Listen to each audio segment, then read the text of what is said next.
Ou seja, o nosso Estado, ele está desenhado no artigo 3º da Constituição. Ele está ali desenhado, né? Constituem objetivos fundamentais da República Federativa do Brasil. Construir uma sociedade livre, justa e solidária. Solidária é exatamente isto. É todos, né, os que mais podem para os que menos, os mais necessitados. Garantir o desenvolvimento nacional e erradicar a pobreza, a marginalização e reduzir a desigualdade social. E o item 4 do artigo 3º, né, o inciso 4º, promover o bem de todos. Esse é o Estado que nós estamos achando que estamos construindo. Um Estado que promove o bem de todos. É um Estado institucional de bem-estar. Esse Estado é um Estado que não pode ser barato. Não tem como ser. É um Estado caro, sim. Mas é um Estado para atender a todos. Né? Podemos passar?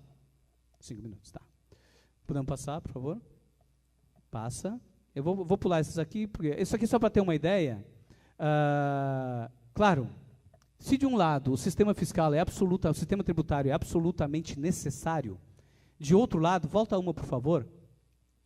De outro lado, quando a gente analisa o efeito do sistema tributário sobre as rendas do país, e vejam que as rendas podem ser representadas por essas colunas azuis, temos muita gente ganhando rendas muito baixas, pouquíssimas pessoas ganhando altas rendas. Aquelas linhas inclinadas poderiam representar no conjunto como o sistema tributário vai agir e atuar sobre as rendas das pessoas. Eu posso optar pela linha vermelha, né, tirando um pedacinho de renda de cada um para transformá-las em bens públicos. Ora, eu acho que está evidente que se eu considerar apenas aquela linha vermelha inclinada, o sistema parece ser bastante injusto.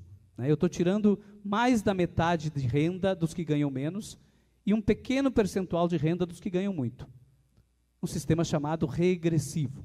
Ou eu posso optar por um sistema de tributação que seria representado por aquela linha pontilhada, que não tira nada de quem ganha muito pouco, mas que tira muito de quem ganha muito. É um sistema progressivo. Qual é o modelo do Brasil? Acho que todos sabem, o modelo do Brasil é esta linha vermelha. E vejo que a Constituição diz que tinha que ser a linha pontilhada. O nosso sistema tributário hoje, ele é absolutamente inconstitucional, se a gente levar em conta os princípios constitucionais. Ele é um sistema que tributa muito mais a renda dos mais pobres e muito menos as rendas dos mais ricos. Por quê? Pela opção de tributar mais o consumo do que a renda e o patrimônio. A opção de desonerar a renda e o patrimônio. Eu tributo mais os ricos quando eu tributo renda e patrimônio, mas eu tributo muito mais os pobres quando eu tributo consumo. E o Brasil, pode passar, por favor? E o Brasil, quando a gente compara com outros países, aquela coluna laranja é a tributação sobre o consumo, e a azul é a tributação sobre renda, e a amarela é a tributação sobre patrimônio. Só comparem o Brasil, por exemplo, com a última lá, que é Estados Unidos. Né? Enquanto o Brasil, pode ficar naquela anterior, por favor?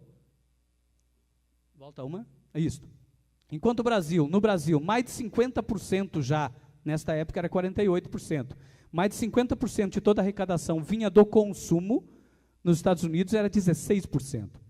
Enquanto o Brasil, 21% de toda a tributação vinha da renda, nos Estados Unidos era mais de 50%, quase 50%. Claro, né?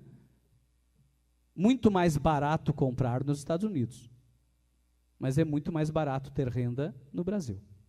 Né? A grande jogada, o grande negócio, né, que quem tem condições faz é ganha renda no Brasil e compra nos Estados Unidos. Né? Grande jogada, justamente por isso. E veja, esta opção pela tributação maior sobre o consumo e desoneração da renda e do patrimônio é uma opção que começa a crescer na década de 90 e não é interrompida nos últimos anos. Ainda que os governos mais progressistas tenham assumido o poder, assumido o governo, esta tendência de aumentar a tributação sobre consumo e diminuir sobre patrimônio e renda continuou. Ou seja, nessa parte o modelo não mudou. O modelo continua exatamente o mesmo. Como consequência, pode passar, por favor? Como consequência, os que ganham até 2 salários mínimos vão gastar mais de 50% do que ganham em tributos. E os que ganham mais de 30 salários mínimos, menos de 30% em tributos. Essa é a realidade. É a realidade. A questão é o que eu faço com ela. Esta realidade, de um lado, tem estimulado movimentos sociais, centrais sindicais, entidades de classe trabalhadoras, enfim, a lutar e a fazer coro ao discurso único de que a carga tributária é muito alta. Ao discurso único que, no fundo, acaba produzindo é a redução do Estado, né? Quando deveria ser um elemento fundamental para demonstrar que a carga tributária está mal distribuída entre as classes sociais. Absolutamente mal distribuída. Pode passar?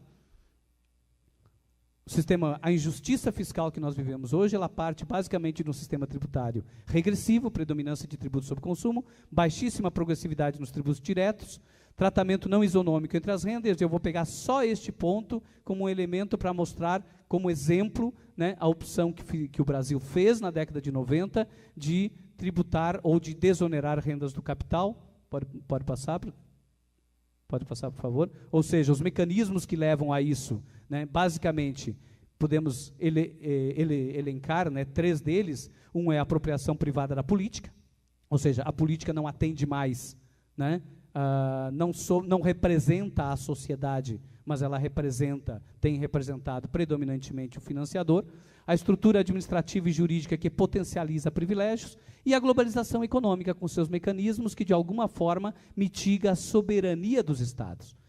Ainda que os Estados tenham boa intenção de tributar renda e patrimônio, ainda assim, uma globalização econômica faz com que, né, esse processo seja transformado e os Estados acabem sendo pressionados, né, a se financiar a partir de consumo e de salários.